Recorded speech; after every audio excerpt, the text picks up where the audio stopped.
En Vivir con Salud fomentamos estilos de vida saludables.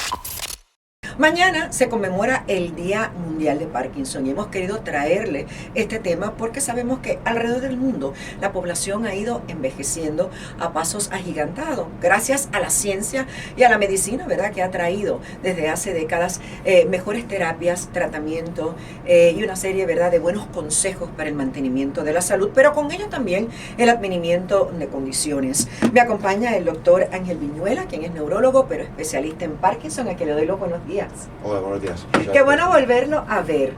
Para mí también es un placer estar aquí con ustedes. Lo primero que quisiera preguntarle, siempre se ha asociado el Parkinson con una enfermedad de la vejez, pero tenemos conocimiento de que gente joven pueden ser diagnosticados. ¿Hay alguna predisposición genética y alguna falla genética que algunos puedan a más temprana edad padecer de Parkinson? ¿Y qué es?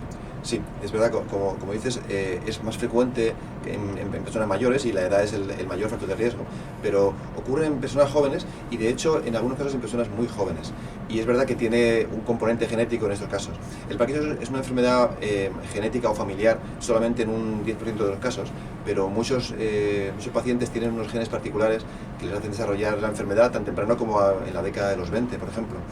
No es lo más frecuente, pero puede ocurrir. ¿Y usted ha tenido pacientes que temprano en su vida han sido diagnosticados con Parkinson?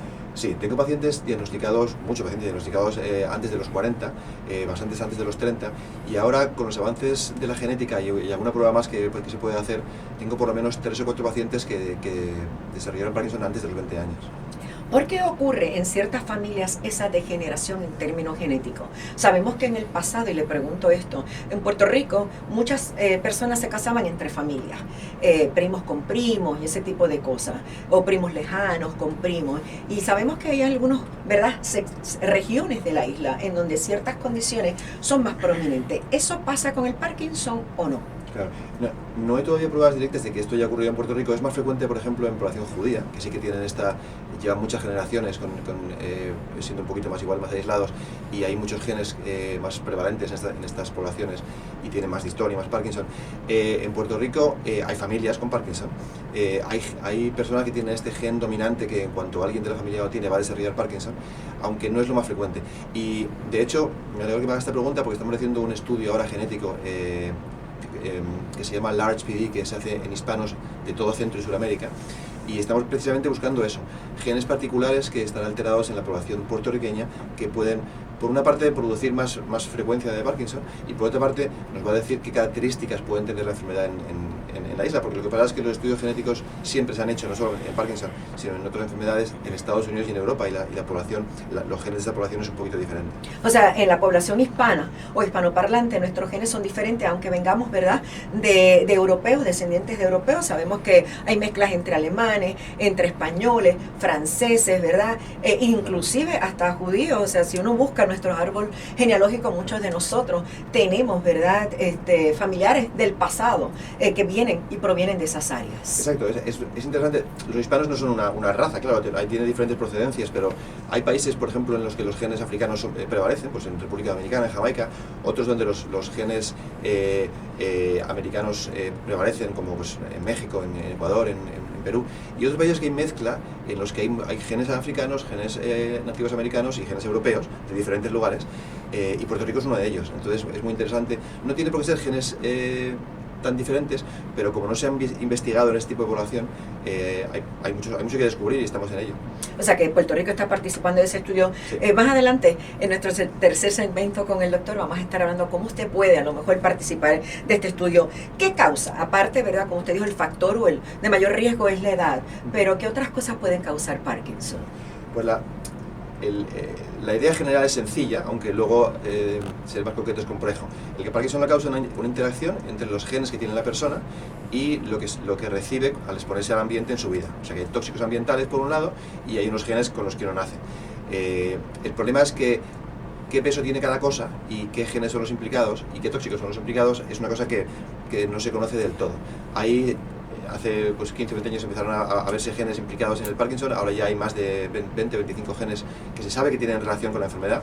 Tóxicos lo mismo, hay insecticidas y otros tóxicos que se han implicado, no directamente, pero sí con muchas evidencias indirectas en la génesis del Parkinson, pero lo concreto que produce el Parkinson en una persona no se puede saber.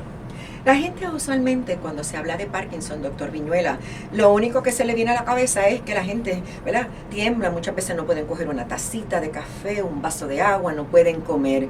Pero, ¿qué otros signos y señales, que a lo mejor que no sea ese, puede decirnos a nosotros que podemos estar, ¿verdad?, comenzando a tener esas señales del Parkinson? Claro. Por un lado es muy importante porque es algo que incluso los neurólogos que nos dedicamos al Parkinson hace 10 años o 15 años se le prestaba menos importancia a estos síntomas que se llaman no motores, y eso podemos hablar después de cómo son de importantes en un paciente ya con Parkinson establecido. Síntomas iniciales, pues es frecuente que el paciente se queje de que tiene un dolor de hombro, una molestia en el brazo, que lo siente un poquito más rígido, menos flexible, y ese síntoma, que es muy frecuente, no llama la atención y lo relaciona con el Parkinson, así que estas personas van al fisiatra, van al ortopeda, se hacen terapias, y cuando ya aparece un poquito de temblor o un poquito de dificultad para expresar las emociones en la cara, ya hay personas que se dan cuenta o lo relacionan con el Parkinson, pero frecuente. Hay otros síntomas como por ejemplo gente que por la noche sueñan y actúan los sueños, se mueven mucho, se pueden caer de la cama, pueden darle un golpe a la pareja o darse contra la pared sin querer. Ese síntoma también es muy frecuente o muy representativo de lo que es el Parkinson antes de los síntomas motores. Y luego hay otros síntomas que son muy frecuentes pero que nadie evidentemente asocia con Parkinson, como por ejemplo estreñimiento, depresión, y que lo que pasa es que son tan frecuentes en la población general que realmente no son tan útiles para diagnosticar Parkinson, porque a posteriori, cuando uno tiene temblor y va al médico y le diagnostican, yo les pregunto y muchos de ellos han tenido estreñimiento hace tiempo o tienen depresión, pero es un síntoma demasiado general como para que nos valga para identificar la enfermedad. Entonces, ¿cómo como médicos, ¿verdad?, neurólogos especialistas en Parkinson, podemos entonces llegar a ese diagnóstico? ¿Qué cosas hacen ustedes? ¿Qué evaluaciones se llevan a cabo para decirle a ese paciente, usted tiene Parkinson? Yo creo que como casi todo en la neurología, depende mucho de hacer un buen historial clínico, de preguntarle al paciente por todo lo que está ocurriendo en su vida en general, y por eso hablamos pues que falta de olfato, que he dicho antes, problemas de estreñimiento, depresión, ese problema en el hombro. Eso ayuda a dirigirnos hacia la enfermedad. Luego realmente lo otro importante es un buen examen físico en el que uno puede encontrar los síntomas de Parkinson, y realmente el diagnóstico en principio técnicamente tiene que tener rigidez, tiene que tener movimientos lentos, y luego puede tener o no temblor, no es necesario. Hay un 30% de pacientes con Parkinson que no tienen temblor, pero es esa mezcla de informaciones. ¿Por qué avanza la enfermedad de Parkinson? ¿Por qué a veces en muchas personas esos síntomas comienzan a aflorar rápidamente? Sí, te viene un punto muy importante. Esto es una enfermedad en la que uno va perdiendo neuronas poco a poco, ¿verdad? Entonces el cerebro y el cuerpo se ajustan, como ocurre en muchas enfermedades, y uno no se da cuenta hasta que se han perdido un número particular de neuronas. Eso la ciencia va variando en qué cantidad, pero no importa. Llega un punto en el que se pierde un número determinado y empiezan los síntomas. Ese punto puede ocurrir después de un accidente, después de una pérdida de un familiar, un estrés grande en el trabajo, algo que haga que es una enfermedad que igual se va a desarrollar, no sé, en diciembre, resulta que te ocurrió este evento traumático en tu vida, físico o emocional, en verano, y eso adelantó la enfermedad. No quiere decir que la enfermedad fue causada por eso, pero es cuando uno esté ya en el punto en el que queda en el cerebro poca compensación, pues eso puede adelantar un poquito la enfermedad. Pero o sea que son como como uno dice, ¿verdad?, esos trigger points, exacto, ¿verdad? O esos punta de lanza que entonces hacen que la enfermedad aflore. Claro, la enfermedad lleva en el cuerpo posiblemente 8 o 10 años por lo menos, ya afectando a algunas áreas del sistema nervioso periférico y empieza a llegar al cerebro, y entonces llega un punto en el que se pierde un número determinado de neuronas y ya empiezan los síntomas. Doctor, pero nosotros perdemos neuronas, ¿no? De una manera natural, ¿no? Claro, sí, nosotros perdemos neuronas, perdemos músculo, perdemos células con la edad, sí, y de hecho pronto. Y parte de la vida y parte de estar físicamente activo e intelectualmente activo, que eso es fundamental, es mantener las neuronas que tenemos y las células que tenemos lo más activas posibles para compensar la función que se pierde, claro. O sea, que nosotros tenemos que ayudarnos, ¿verdad? Porque el ejercicio, la buena alimentación y quizás tener una actitud positiva va a ayudar no solo a que las neuronas no perdamos tan rápidamente, sino a que también el resto del cuerpo funcione adecuadamente. Exactamente. En el Parkinson yo les digo siempre a mis pacientes, casi todas las visitas, lo fundamental del ejercicio, primero porque durante el ejercicio el cerebro produce unas sustancias que se llaman factores tróficos que protegen las neuronas. Además llega más sangre al cerebro, así que eso limpia un poquito la oxidación y los radicales libres. Además la medicina funciona mejor durante el ejercicio. Y luego está la parte de ejercicio, actitud y actividad social e intelectual. Y eso particularmente ahora con la pandemia, es claramente lo más importante. Hay una diferencia inmensa entre pacientes que yo veo ahora, que llevan 2 años en la casa, que no tienen muchos familiares, que no han salido, y todos han empeorado. La gente no con mejor actitud, la gente igual con un círculo familiar más grande, más vecinos, una vida más hacia afuera, están sin ninguna duda mejor.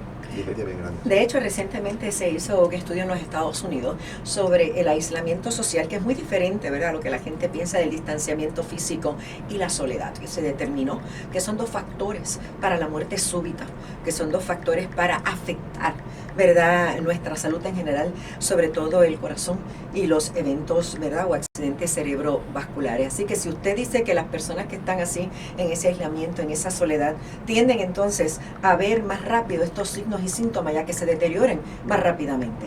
Sí, y yo pensaba, cuando estos días que llega el Día Mundial de Parkinson, pensaba qué mensaje deberíamos llevar este año.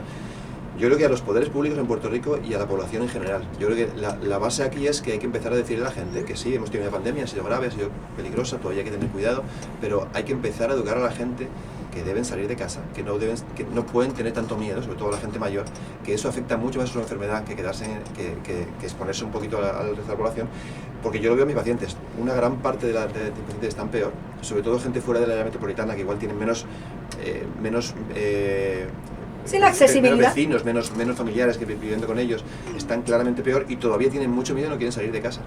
Y hay que empezar a explicarle a la población que poco a poco hace falta salir para volver a estar sanos como antes. Pero otro problema, doctor, que tenemos es que acuérdese que muchos de nuestras personas mayores están solas, sí, porque los hijos los abandonan y los dejan en sus casas solos o se fueron a vivir al exterior y ni vienen y los visitan, ni se preocupan. Sí. Y entonces son personas que, ¿cómo van a salir? Si muchas veces no tienen ni el medio para poder hacerlo o ya no pueden manejar. Sí, y de hecho yo llevo en Puerto Rico 14 años y vi parte de la crisis económica, María, etcétera, y lo que vi fue que sí, se fueron yendo los hijos, los familiares, pero lo que ha ocurrido es que en áreas fuera del área metro también se han ido los vecinos. Mucha gente se ha marchado, entonces me sorprende. Yo sé que Puerto Rico es una sociedad muy sociable, le gusta mucho compartir, pero mucha gente fuera en los pueblos que prácticamente no salen de casa, que tienen algunos vecinos, también son mayores, no se relacionan demasiado. Yo creo que a las personas que conocen a alguien o que tienen algún vecino o alguien que han visto que piensan que puede tener Parkinson, una enfermedad neurológica, es fundamental pues igual ir a hablar con ellos, compartir un poquito, dar un paseo juntos, hacer alguna actividad juntos. Eso ayudaría mucho a la salud del país y es algo que no es tan complicado de hacer. Cuando hablamos de Parkinson, ¿a quién afecta más? ¿Al hombre o a la mujer? O cuando ya llegamos a cierta edad, puede afectar de igual manera. Pero un poco más al hombre, pero es verdad que la mujer tiene mayor esperanza de vida, así que también en ese aspecto igual se corrige un poquito. O sea que ya pasado los 65, sí, 70 años, pues tanto al hombre como a la mujer le puede dar Parkinson. Claro. Sí, y como decíamos, realmente el factor de riesgo mayor es la edad. Con más edad, más prevalencia de Parkinson. Exacto, o sea que sería ese es el factor de mayor riesgo. O sea que tenemos que comenzar, doctor Viñuela, desde bien temprano en nuestra vida a cuidarnos y a tratar de mantener un cerebro saludable. Sí, sin duda. Y hay muchos estudios que explican, hay un concepto que se llama la reserva cognitiva, que quiere decir que cuando una persona usa el cerebro y trabaja y lee y está motivado y estudia, eso hace que sus neuronas tengan más ramificaciones, tengan más conexiones, y entonces cuando se van perdiendo las neuronas, que todo el mundo las pierde a un ritmo similar, las que quedan pueden asumir más función, pueden hacer a la persona estar mejor y atrasar mucho el desarrollo de problemas de memoria en personas que usan el cerebro, que trabajan, que se mueven, que están activos, que leen, y eso es importante. En el pasado se decía, ¿verdad?, que hacer mucho crucigrama nos ponía el cerebro, ¿verdad?, a pensar, que era muy bueno para las personas de la edad madura. Sí, es muy bueno, pero yo les digo a mis pacientes, eso es bueno, pero es mejor salir al negocio que tenga cerca de su casa, al restaurante, y con alguien hablar o ver televisión y compartir. Ahí tienen, nosotros vamos a regresar con el doctor Ángel Viñuela más adelante y le digo esto. Existe un programa de apoyo al paciente de Parkinson. Para información, usted puede llamar a la línea de apoyo a pacientes de Parkinson al 1-866-642-7435. 1-866-642-7435. No tenga miedo y llame. Me voy a la pausa. Cuando de tu salud se trata, escoge lo mejor. Vivir con salud. Con la periodista Luz Nereida Vélez. Regresamos en breve.